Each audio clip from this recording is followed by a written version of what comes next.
വചനജായ വചനജായ വചനജായ വചനജായ. ഈശോ മിശിഹായ്ക്ക് സ്തുതിയായിരിക്കട്ടെ. ഈശോയിൽ ഇത്രയും സ്നേഹമുള്ളവരെ, പ്രത്യക്ഷീകരണ തിരുനാളാണ് നമ്മൾ ആഘോഷിക്കുന്നത്. ഈശോയുടെ പുൽക്കൂട് തേടി 3 ജ്ഞാനികൾ, പൗരസ്ത്യ ദേശത്ത് നിന്ന് 3 ജ്ഞാനികൾ വന്നതിൻ്റെ ഓർമ്മയാണ് ഈ പ്രത്യക്ഷീകരണ തിരുനാൾ. 3 കൂട്ടുകാരുടെ കഥ പറഞ്ഞിട്ട് നമുക്ക് ആരംഭിക്കാം. 3 കൂട്ടുകാർ നല്ല സൗഹൃദത്തിൽ ജീവിക്കുന്ന ഇവർക്ക് ഒരു ദിവസം മനസ്സിലേക്ക് വന്ന ചിന്ത ഇതാണ്: ഞങ്ങൾ 3 മതം ജീവിക്കുന്നവരാണ്, ഇതിലേത് മതമാണ് ഏറ്റവും വലുത്? തർക്കമായി അടുത്ത് നിരുന്ന ഒരു വൃദ്ധൻ അവരോട് പറയുന്നു, നിങ്ങൾ ഈ മലയുടെ അപ്പുറത്ത് ഒരു മില്ലിൽ കൊണ്ടുപോയി ഞാൻ തരുന്ന ധാന്യം പൊടിപ്പിക്കാൻ കൊടുക്കുക. അങ്ങനെ 3 കവറുകളിലാക്കി ഗോതമ്പ് ഈ വൃദ്ധൻ ഈ കൂട്ടുകാരുടെ അടുത്ത് കൊടുത്തു. 3 വഴികളിലൂടെ അവർ യാത്രയായി. ഒന്നാമൻ മലയുടെ വലത്തുവശത്തു കൂടെയും, രണ്ടാമൻ മലയുടെ ഇടത്തുവശത്തു കൂടെയും, മൂന്നാമൻ മല കയറി ഇറങ്ങിയും ഈ മില്ലിലെത്തി. അവിടെ ചെന്നപ്പോൾ മില്ലുകാരൻ ഈ കൂട്ടുകാരോട് ചോദിച്ചത് ഇത് മാത്രമാണ്: നിങ്ങൾ കൊണ്ടുവന്ന ധാന്യത്തിൻ്റെ ക്വാളിറ്റി എത്രമാത്രം? How good is the wheat that you have boat? ഇവർ വിചാരിച്ചു ഞങ്ങൾ വന്ന വഴി ഏതാണ് എന്നായിരിക്കും ഈ മില്ലുകാരൻ ചോദിക്കുക. പക്ഷേ മില്ലുകാരൻ ചോദിച്ചത് നിങ്ങൾ കൊണ്ടുവന്ന ധാന്യം എത്രമാത്രം നല്ലതാണ് എന്നാണ്. ഈ തിരുനാൾ ആഘോഷിക്കുമ്പോഴും ദൈവത്തിന് നമ്മൾ കൊടുക്കുന്ന നമ്മുടെ ജീവിതം എത്രമാത്രം നല്ലതാണ് എന്ന് നമ്മളോട് തന്നെ ചോദിക്കുന്ന ഒരു തിരുനാളാണ്. നമുക്കും ഈ ഒരു ചോദ്യം നമ്മളോട് തന്നെ ചോദിക്കാം: ഈശോയ്ക്ക് ഞാൻ കൊടുക്കുന്ന എൻ്റെ ഹൃദയം എത്രമാത്രം നന്മയും സ്നേഹവും വെളിച്ചവും നിറഞ്ഞതാണ്? പൗരസ്ത്യ ദേശത്തു നിന്ന് വന്ന ജ്ഞാനികൾക്ക് നല്ല അറിവുണ്ടായിരുന്നു. അതുകൊണ്ട് തന്നെ ഈ ജ്ഞാനികൾ അവരുടെ അറിവിൻ്റെ പരിമിതിയിലേക്ക് ദൈവത്തെ ചുരുക്കാനായിട്ട് ശ്രമിച്ചോ എന്ന ഒരു ചോദ്യം ചോദിക്കുന്നത് നല്ലതാണ്. കാരണം ഹെറോദേസിൻ്റെ കൊട്ടാരത്തിലെത്തിയ ഈ ജ്ഞാനികൾ ഹെറോദേസിനോട് ആദ്യമേ ചോദിക്കുന്നത് എവിടെയാണ് യഹൂദരുടെ രാജാവായി ജനിച്ചവൻ? അപ്പോൾ അവരുടെ അറിവിൻ്റെ പരിമിതിയിൽ ഒരു രാജാവാണ് ജനിക്കുക. ഒരിക്കലും യേശുവിനെ അല്ലെങ്കിൽ ദൈവത്തെ ഒരു കുഞ്ഞായി കാണാനുള്ള മനോഭാവം ഇവർക്കുണ്ടായിരുന്നില്ല. അതുകൊണ്ട് തന്നെയാണ് ഇവരുടെ കയ്യിലുണ്ടായിരുന്ന സമ്മാനങ്ങൾ അത് മുഴുവനും ഒരു രാജാവിന്, ഒരു പ്രതാപശാലിയായ രാജാവിന്, ഒരു ചക്രവർത്തിക്ക് കൊടുക്കുന്ന സമ്മാനങ്ങളാണ്. സ്വർണം, മീറ, കുന്തുരുക്ക. അധികാരത്തിൻ്റെ പ്രതീകമായ സ്വർണവും, ആഡംബരത്തിൻ്റെ പ്രതീകമായ മീറയും, ആരാധനയുടെ പ്രതീകമായ കുന്തുരുക്കവുമായിട്ട് ഒരു മഹാരാജാവിനെ തേടിയാണ് അവർ ഹെറോദേസിൻ്റെ കൊട്ടാരത്തിലെത്തുക. ഈ നിക്ഷേപപാത്രങ്ങൾ നെഞ്ചോട് ചേർത്ത് വെച്ചുകൊണ്ട് നക്ഷത്രം കാണിച്ചു കൊടുത്ത വഴിയെ അവർ ഈ പുൽക്കൂട്ടിൽ എത്തിക്കഴിഞ്ഞപ്പോൾ അവരുടെ ചിന്തയ്ക്കൊക്കെ മാറ്റം വരികയാണ്. അവർ അവരുടെ ഹൃദയത്തിൻ്റെ അല്ലെങ്കിൽ അറിവിൻ്റെ പരിമിതിയിൽ ഒതുക്കാൻ ശ്രമിച്ച ദൈവം അതിനപ്പുറത്തേക്ക് ഒരു പുൽക്കൂട്ടിൽ വളർന്ന് ഒരു കുഞ്ഞായി കിടക്കുന്നത് കണ്ടപ്പോൾ അവരുടെ ചിന്തകൾക്കൊക്കെ മാറ്റം വരികയാണ്.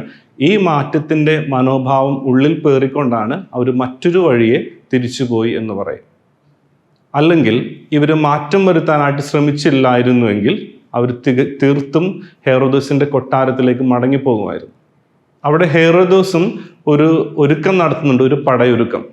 ശരിക്കും ഒന്ന് ആത്മാർത്ഥമായിട്ട് ചിന്തിച്ചു കഴിഞ്ഞാൽ ക്രിസ്തു യഹൂദരുടെ രാജാവായിട്ട് ജനിക്കുന്നവൻ ഒരു കുഞ്ഞാണെന്ന് അറിഞ്ഞിരുന്നെങ്കിൽ ഈ ഹെറോദോസ് രാജാവും ഈ ജ്ഞാനികളുടെ കൂടെ കൊട്ടാരത്തിലെ ഈ പുൽക്കൂട് അന്വേഷിച്ചു പോകുമായിരുന്നു. അവിടെ യേശുവിനെ പെട്ടെന്ന് കൊല്ലാനായിട്ട് ഹെറോദോസിന് കഴിയുമായിരുന്നു.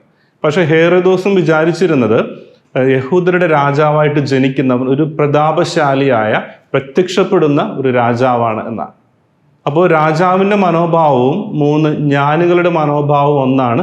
പ്രതാപശാലിയായ ഒരു രാജാവായി ദൈവത്തെ അവർ കാണുന്നു. സ്നേഹമുള്ളവരെ, നമ്മുടെയൊക്കെ ചിന്തയുടെ പരിമിതിയിലേക്ക് ദൈവത്തെ കുറച്ച് കാണാതിരിക്കാനായിട്ട് നമുക്ക് പരിശ്രമിക്കാം. ഇന്ന് ഈ ജ്ഞാനികൾ ചെയ്യുന്നത് പോലെ ദൈവത്തിൻ്റെ മുമ്പിൽ നമ്മളെ തന്നെ പൂർണ്ണമായി സമർപ്പിച്ച് നമുക്ക് മറ്റൊരു വഴിയെ തിരിച്ചു പോകാനായിട്ട് പരിശ്രമിക്കണം. ശരിക്കും അത്ഭുതങ്ങളുടെ ഒരു കലവറയാണ് ഈ പറയുന്ന പുൽക്കൂട്. ശരിക്കും ഈ പുൽക്കൂട്ടിലേക്കൊന്ന് നോക്കിക്കഴിഞ്ഞാൽ, ആത്മാർത്ഥമായിട്ട് ഈ പുൽക്കൂട്ടിലേക്ക് നോക്കിക്കഴിഞ്ഞാൽ, പരിശുദ്ധ പിതാവ് ഫ്രാൻസിസ് പാപ്പ ഈ പുൽക്കൂടിനെ വിളിക്കുന്നത് ഇങ്ങനെയാണ്: അഡ്മിറാബിലെ സീഞ്ഞു എന്നാണ്. അതായത് അത്ഭുതങ്ങളുടെ ഒരു അടയാളം, അല്ലെങ്കിൽ അത്ഭുതം ജനിപ്പിക്കുന്ന ഒരു അടയാളം എന്ന് പുൽക്കൂടിനെ വിളിക്കുന്നുണ്ട്. അപ്പോൾ നമ്മളും നമ്മുടെ ഹൃദയത്തിലേക്ക് നോക്കിക്കൊണ്ട് അത്ഭുതങ്ങൾ വഹിക്കുന്ന അടയാളങ്ങളായിട്ട് നമ്മൾ ജീവിക്കണം. അതായത് ഈ പുൽക്കൂട്ടിലേക്ക് നോക്കുന്നവർക്ക് ആദ്യമായി കാണാൻ കഴിയുന്നത് ക്രിസ്തുവിനെ. അവിടെ രാജാവുണ്ട്, പാവപ്പെട്ട ആട്ടിടയന്മാരുണ്ട്, ദൈവമുണ്ട്, മനുഷ്യനുണ്ട്, മാലാഖയുണ്ട്, മൃഗങ്ങളുണ്ട്. ഇവരുടെയൊക്കെ നടുവിലും നമ്മളുടെയൊക്കെ നോട്ടം ആദ്യമേ എത്തുന്നത് ഈ ശാന്തശീലനായി എളിമയുടെ പ്രതീകമായി കിടക്കുന്ന ക്രിസ്തു എന്ന ഈ കുഞ്ഞിലേക്കാണ്. നമ്മുടെ ഹൃദയങ്ങളിലേക്കും നമ്മെ നോക്കുന്നവർക്ക് ആദ്യമായിട്ട് ക്രിസ്തുവിനെ കാണാനായിട്ട് സാധിക്കണം. കൽക്കട്ടയിലെ വിശുദ്ധ മദർ തെരേസ പറയുന്ന ഒരു കൊച്ചു വാക്ക് പറഞ്ഞുകൊണ്ട് നമുക്ക് ഈ വിചിന്തനം അവസാനിപ്പിക്കാം.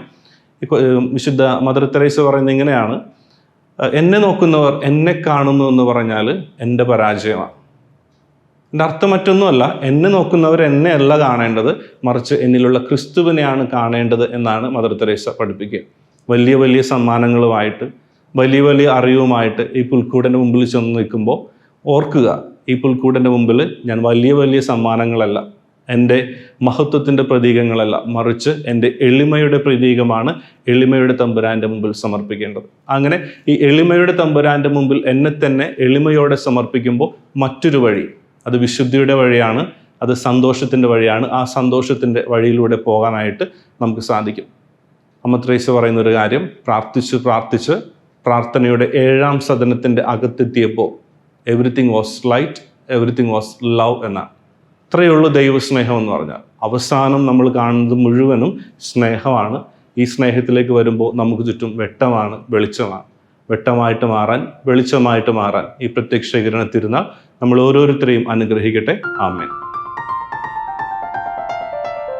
വചനജായ വചനജായ വചനജായ വചനജായ